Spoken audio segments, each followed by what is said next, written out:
I really want people to know that they are not alone, that they are not the only ones that are feeling out of place, that they don't fit in. It scares you Yeah. because it's going to push you out of your comfort zone just a little bit, but enough that you're going to grow. Hello everybody, welcome to episode 6 of Saturdays. Episode 6 is with Connie. Connie is the author of the book, No Longer Her. In our conversation and also in the book, Connie goes into detail on how to completely transform her life through her own story.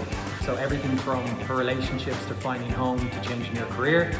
Connie's done it and Connie's living it. So enjoy the show, make sure you check out her book and let's get into it. Okay, we are recording. Okay, great. Well, Connie, welcome. Thank you for being so patient while we handle our editing and while we're joined by a third guest on the pod, a surprise one.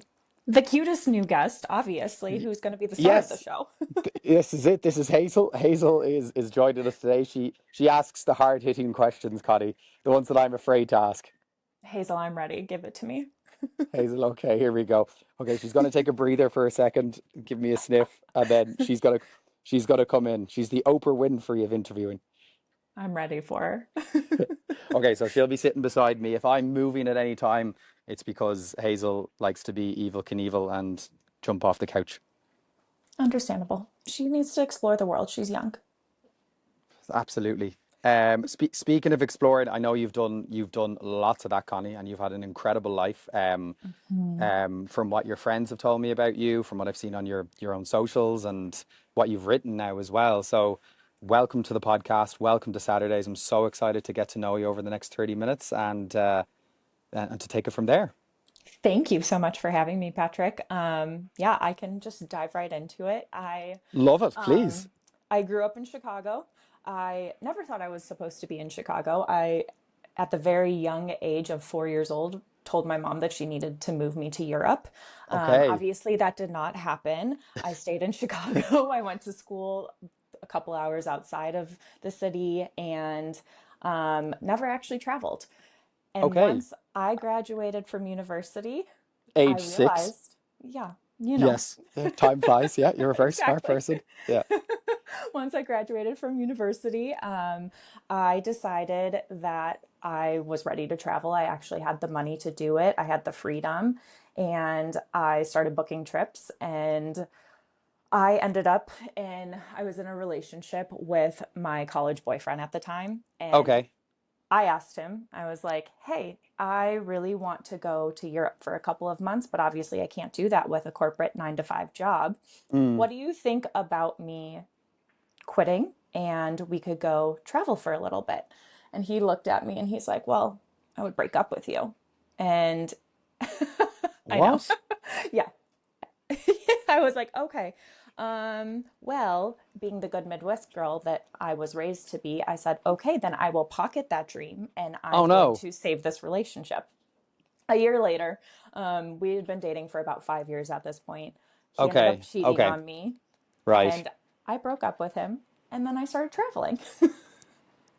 Absolutely, because everyone, including myself, is shouting at you from the audience saying, "No, I know. Connie, go on that trip, get to Listen, Europe, follow your 4-year-old self." I know. Listen, I should have listened to myself earlier, but Yeah. I wasn't ready for it. And I think you can't force yourself to grow until you're actually ready for it. And that Yeah. moment was remember like seeing that he cheated on me, knowing that this was the end of the relationship. I knew that it was time to take that massive jump and start traveling. So I've been traveling since then, and that was nearly 9 years ago.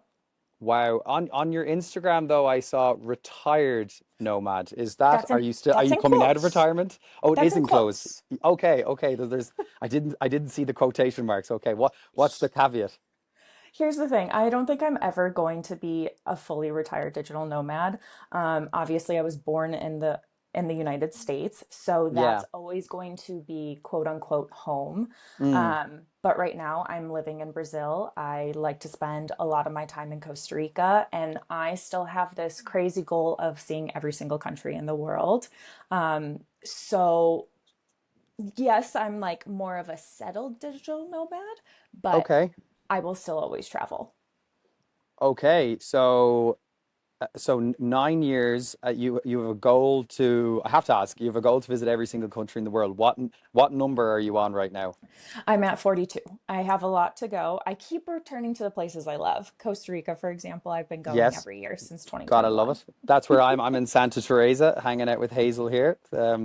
The best place in the world, although maybe we shouldn't say that because we don't need it to get any more crowded than it already is.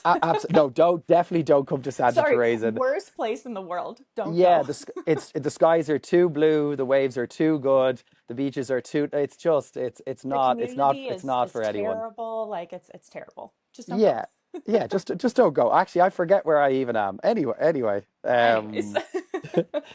so you keep going back to these places, right? And like to go actually to rewind back because there's a lot of people there who have had to make that decision or have that big life event, and you said when Mhm. you're like you only that only happens when you're ready to change. Like was there outside of the breakup, like what was the next thing that you did? Like was it like did you immediately book a trip or like how did that look? So at the time I was living with him, so I immediately packed Okay, all my things up. I moved them to my parents' house, and that was the first time that I had moved back in with my parents since I was 18. So that felt like a massive step backwards. And when I got there and actually settled into it, I realized I was like, oh, well, this is kind of nice. I don't have to pay rent. So now I mm, can travel as much as I want to. So I okay, was using my parents as like a home base, and the new landlords. every week, every month, I was going somewhere new, whether it be just a quick trip to like San Francisco to visit one of my friends, or if I was doing an international trip. And Okay. around that time, I found it was Scotch Cheap Flights. Now it's going, but I would get emails and it would be like, cheap flight next week to wherever. And I'd be like, okay, let's do it. And I would just book a flight and go. Wow. And again, with all of this, is that's incredible that you did that, incredibly brave to do, and all those experiences that you had. But I'm sure there's like a couple of people wondering, like, how did you like afford this? How did you make this like? How did you make this a reality? Obviously, the new landlords helped your parents, but was there anything Yes, else? that was Okay. honestly the biggest thing because I was not making a lot at the time. I think I was making $40,000 US Okay. dollars. So Okay. not making a ton, but I pinched every penny that I had. I was making every single meal at home. For work, I had to go into the office at times. So I was making sure that all the clothes that I was wearing was from TJ Maxx or Nordstrom Rack. I was never paying full price for anything. Every single dollar I made went immediately to this bucket that I had, this dream bucket of traveling the world. And Wow. at some point, I had made a budget where I was thinking I was going to quit all work and travel the world for a year. So Okay. I had this goal of how much money I needed to make in order to sustain that and live the full life that I would have wanted to rather than pinching pennies while traveling. You seem like a very organized person because those buckets and those trips, like how are you managing all of this? Like for anyone who needs to even do a step one of looking to follow your journey on their own. So I did a Google spreadsheet at that time. Okay. Everything was color coordinated. I am type A when Okay. it comes to like work You and organization, but oh then like the you are rest of my life I'm type B. Connie, you are so organized. From us chatting together, you're like you set me times, you set me these dates, and I'm like, oh, like some of the wonderful guests who are artists I've spoken with. There was no time, there was no date. It was just that This moment is the where corporate a side of fuego, me. that no bueno. Yeah, This is the very corporate side of me, which I think like it feeds into being able to make this a success. It's how can I make the most out of my time? If I have 2 weeks to go somewhere, how can I squeeze in as many things as possible? Which doesn't always mean okay. things. Sometimes it's I need to relax. So how can I build in relaxation time or surf lessons or going on some crazy day trip? It's fitting it all in so that I'm not drained at the end of my trips. I'm Of actually course. rejuvenated. And like flash forward to modern day, Connie, is the Mhm. spreadsheet and color coding still a thing? Have you No, upgraded or no? no, Okay. Oh, I ditched right. it completely. It's Um, I Connie know this is AI. crazy. No. I love this. I love this. This is great. I try to be more free flowing now because I did overplan. Yeah. There was definitely, so my last relationship that I was in, which is actually the relationship that I would say was the kickstart. Once we broke up, that was the kickstart to me writing my debut novel. Okay. Okay. So I overplanned everything because I was so scared that he was going to leave the relationship. So I figured that if I had a plan, if I had a trip, if I had the Airbnb booked, he couldn't Yeah. leave. And I knew like he was one foot out the door, but I didn't want him to, so I just kept going.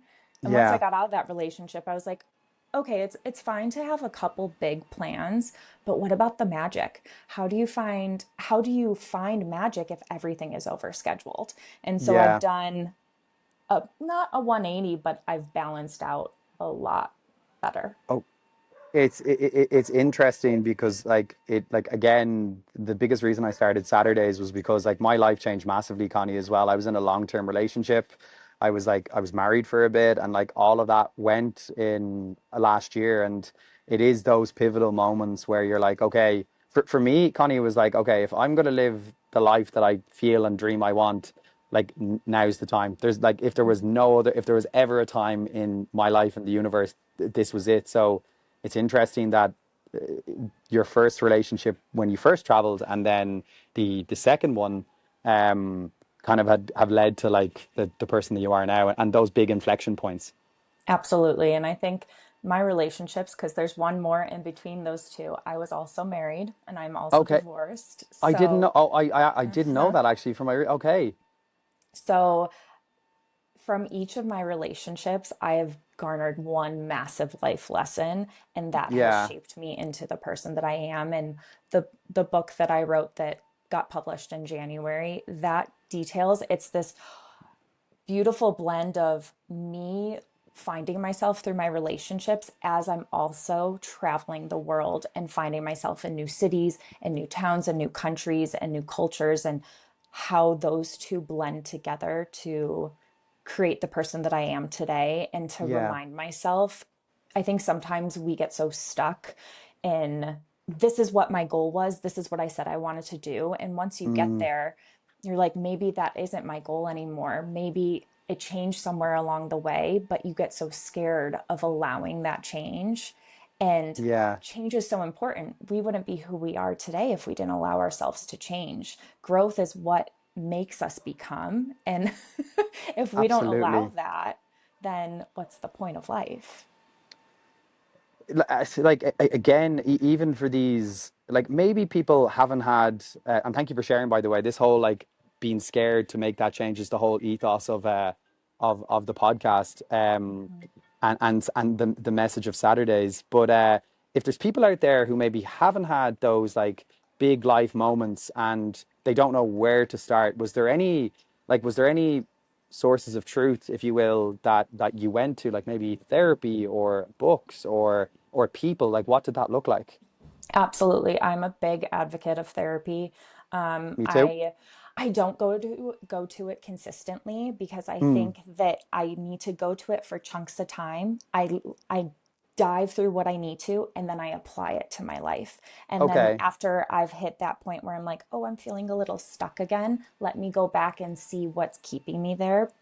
Because for me, if I keep talking about it, it almost drags it on versus allowing me to actually grow through it. Y- yes, I love that you keep reliving the experience, and sometimes deep down, like there was a recent relationship that I was in that like I definitely that ended, and I definitely grieved it for a number of weeks. Like it wasn't too long, Connie, but I do feel like some of my good friends started asking me about it like 6 weeks later, and I was like, I just felt in my heart, I was like, I don't need to talk about this anymore. Like I just want Mhm. to go be Patrick. So I I get that fully. And also on the flip side, sometimes you do need to talk about it longer. And that's something you have to be able to trust yourself and know yourself in Mm, order to like actually ask yourself, what do I need? And I think growing up, I relied on everyone else's opinion more than I ever trusted myself. Okay. I relied on what people wanted me to be, their expectations versus what do I actually want. If I would Yeah. have listened to myself earlier, I would have been traveling since university. I would have figured it out, but I waited almost half a decade before I actually started doing it. And that, I think that again, that kind of touches back to you have to be ready for it. And until you're ready, it's just not going to land. Yeah. Um, like old me before I did the internal work would have like kicked myself for like starting so later on in life. But I really, really do believe in the universe, and that's just our story. That's just the path that Hmm. you and I took. Yeah, I agree 100% with that. And there's been a quote that's been going around for the last please. couple of months, and I want to pull it up because I don't want I to love mess that. it Thank up. you. No, I don't do. want to mess it up because I think it's so important. Where is it? Where is she? Okay. So it's talking about average female ages and what happens along, like, just their pivotal moments. Of So course. the average female career pivot is at 39. The average female entrepreneur starts at 42. The average female millionaire is at 49. And a woman's creative peak is between 45 and 55. And obviously that's for females, but that Yes. applies to everyone. But the end of it says you're not behind, you're just getting started.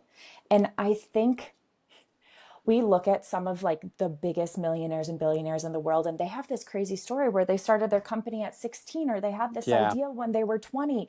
And that's just not the story for us. But that's the like one in a billion person. The average person isn't starting, hasn't figured it out until later in life. And I think when we're in this type of world that everyone's making something really beautiful and really creative, really young, we Yeah. think that we messed up and we're behind. But really, any path, whenever you start, as long as you start, is what Yes. is important.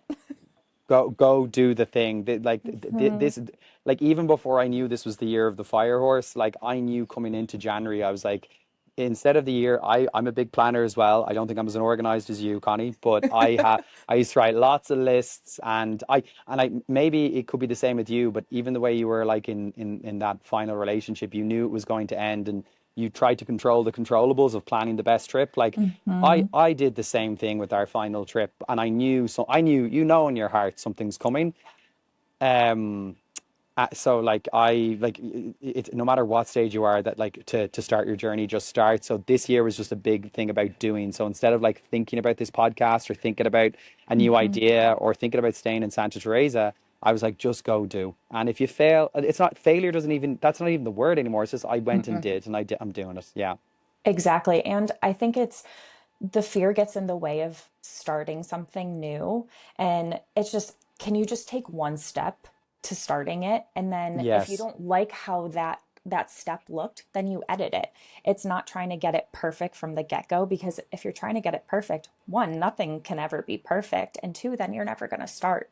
So might as well just put something out there, whatever it may be, and just Yes. see what happens. Because what if you put something out there and then someone hears it and they're like, wait, I have a great idea for you, but you never would have gotten that great idea if you hadn't started. Can I ask you, because the more I follow my heart, the closer I listen to it, and I actually hear it, because in the past I didn't, Connie, and that has Mhm. allowed me to create my own values and like what I like. Because if you stand for nothing, you fall for anything.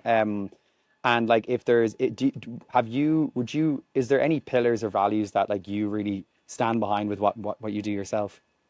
Yeah, Ah, this is not a hard question, but it's like, how do you put the feeling? I'm very much I feel things. And Yeah, so me it's, too. do I feel good in my body? Do I feel like I'm lit up from within? Do I feel like the best version of myself when I'm doing this thing or around this person or talking about this subject?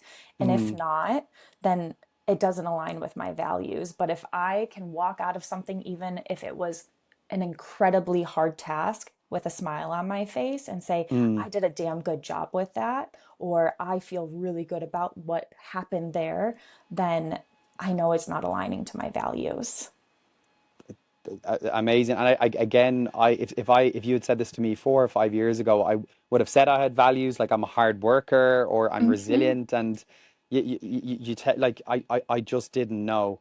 But just sorry, Connie, even just to switch gears a bit, because I feel like we're talking about your work and the recent book that you published this year without actually talking about the book. Yes, So let's I do would it. let's if you wouldn't, I would love like Of what are course.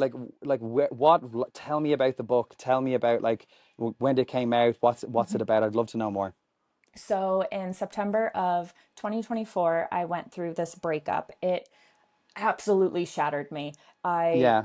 oh, I was a wreck. I was just a hot mess, wreck of a person. And about a month afterwards, I was in Mexico City and I had a dream. And in the dream, Yeah. I was an author. And I woke up the next morning and I was like, I must write a book. And I got coffee with one of my best friends who was leaving town that morning. And the first thing I Okay. said to her, I didn't even say hi. I was like, I'm going to write a book. And she's like, oh, I know a book doula. I was like, what is a book doula? She What said, is a book doula? she helps you birth your book. So I immediately got in contact with her because I didn't understand what this concept meant and I needed more information. And also, I needed to write this book. Of So course. I got in contact with her and she basically laid out this foundation of a plan of how to take some broad concept that maybe doesn't quite make sense and turn it into chapters that then get published into a book. Okay. I was in. I was like, yes, let's do it. Like, I am doing this. I have no idea how to write a book, but I need help. And I Mm. feel when I talked to her, it felt right in my body. I felt calm. I felt energized. I felt like I could take on the world. So I was like, this is in line with my values. I'm working with this woman.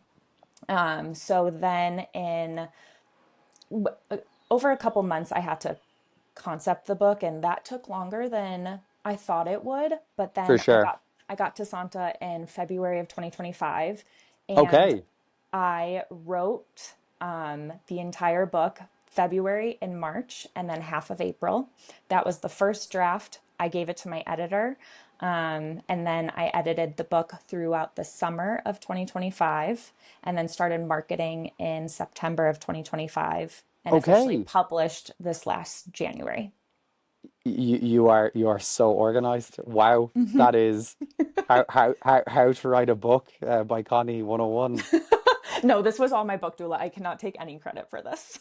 And tell me, so like you're working with your editor, you had this dream, like what is the book about? Like what's the like if someone's to open it or like see it on a shelf in a bookstore and on So Amazon as well.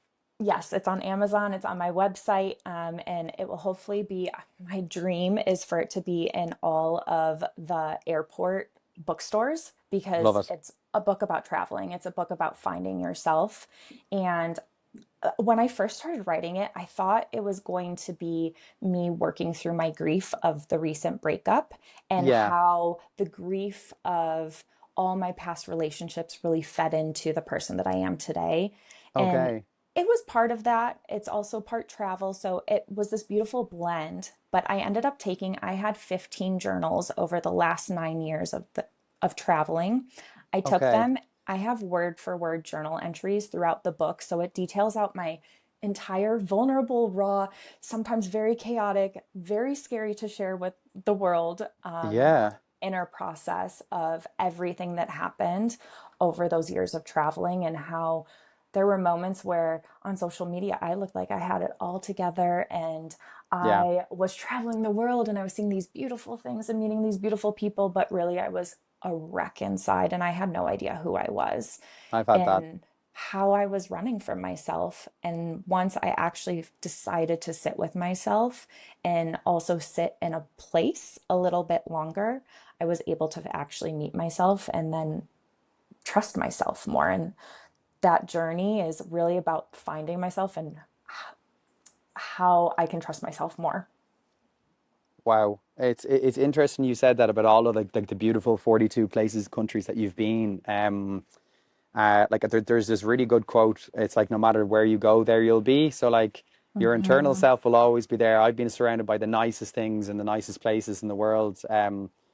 But inside I didn't really feel anything. Like Hmm. I knew I wasn't being, I didn't know Patrick. So that's so, and so like, and again, like you evolved throughout the book. I take it like this is a whole arc Hmm.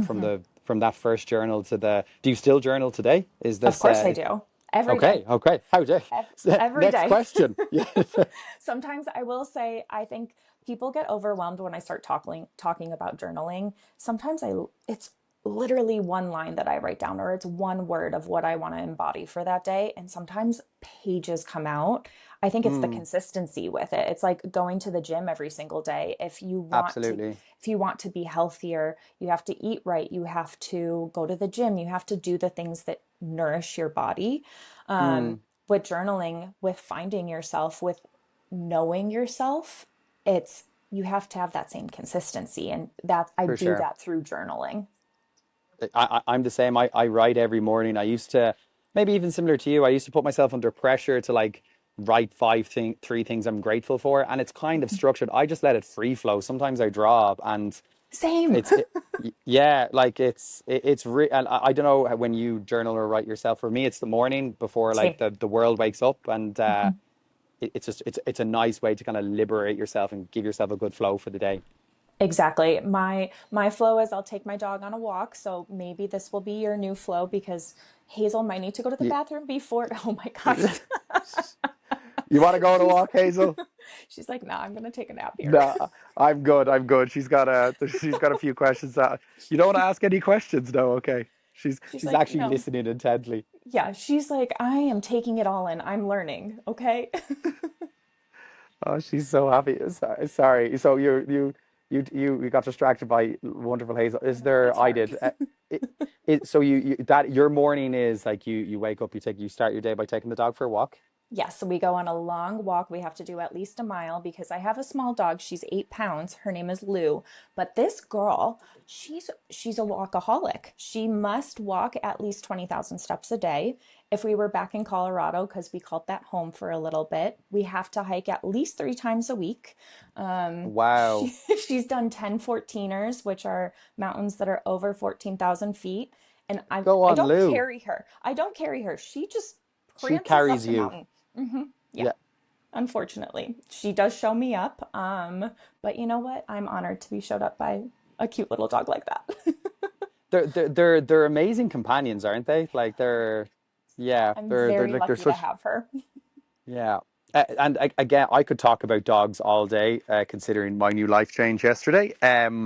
But even just to go back to the book, that like if someone was reading it, or sees it at the airport one day, or buys it online, what's kind of the messages you would hope that they would take away from opening the pages and seeing the words that you've written? The number one thing is I'm an only child, and Okay. I think also growing up in the Midwest in a place where I was not aligned and I tried to force myself to fit in my entire Wow. childhood. I really want people to know that they are not alone, that they are not the only ones that are feeling out of place, that they don't fit in, that something isn't right.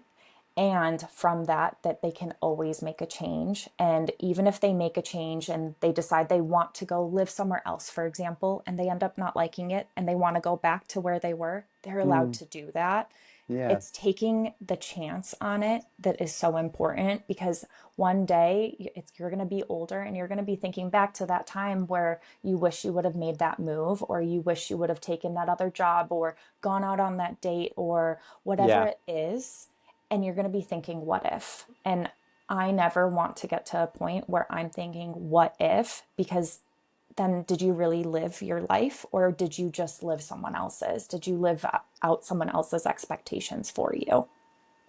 Yeah. That was a big, when you're that lost. Sometimes when I was that lost, I didn't know really where to start. And if there's someone Mhm. like listening and watching to this, and they're like, Connie, I don't know what my values are, I don't know what my goals are, I don't know what I want to do, like, what would you say to that person?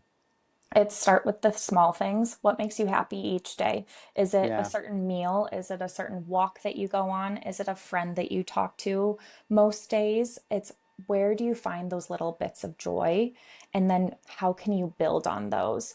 Okay. Um, if it's going on a walk every day, do you maybe want to schedule a weekend hike just to go to a new place to get out into a new location? And then that could sprawl into you want to hike a huge mountain in a different country. And then the next time it's like you want to do a couple different trips along the way. It's how Mm, can you build on it though? But you need to start small. You can't just go from 0 to 100 or else it's never going to absolutely. last and you're going to burn out. Absolutely. No, absolutely. It is those small things. Not really small things. I tried everything back in the day from improv to stand up to, I love that. um, yeah, I did it to face my fear. There's actually, there's a really, the person, Daniel Elk, who founded Spotify. Hmm. I just really resonated one thing with what he said. He was doing a podcast with David Senra on founders. It's my favorite one. But he goes, "Who's your inspiration?" And it was his mum. And she's like, "Why is she your inspiration?" She's like, she doesn't care about any of the things like how big Spotify is or what it's become. She cares that it matters to me and it's important to me. Yeah. And and I interpreted that, Connie, about like, okay, like what's actually important to Patrick. And I think deep down with everything, like Emily Dickinson says, like, and I'm paraphrasing this, but it's like words lose meaning when you say them. And Hmm. I think deep down you always know that you're not living your best self or living as close to your heart as you can. But what there's one thing I do every single day, and I write down one thing, like one needle mover, I call it, one brave moment. I love that. Yeah, and it could be it could be anything. I have like maybe people pleasing. So moments where I've asked someone to do something that I'm not comfortable asking myself, or Hmm. talking to someone, or getting on a surfboard, or learning Spanish, like keeping going. But I will write down every little moment like that, and then all of a sudden you build up facts for your brain of those Exactly. brave moments. Yeah, Yes. And then it just reinforces that you can do those things and that you can do them well and you can keep expanding on them. And something that you said about the fear, yeah, whenever I'm scared of something, and I think this also takes like being a little bit more in tune with your body. There's two types of fear. There's the one where you're actually worried for your life, like mm, you don't mess with that one. But then there's the one where it scares you in a good way. It scares you yeah. because it's going to push you out of your comfort zone just a little bit, but enough that you're going to grow. And whenever I feel that feeling, it's right above my belly button. Like I know exactly where it Okay, hits. When I feel that feeling, I'm like, oh shit. Okay, fine, I'm doing it. Like, yes, let's do it. And it good might on you. take me a minute to get there because, doing something that scares you is hard. But once I say yes to that type of thing, it's almost like this immediate relief of, okay, Yeah, it's going to be okay because this is going to help you grow.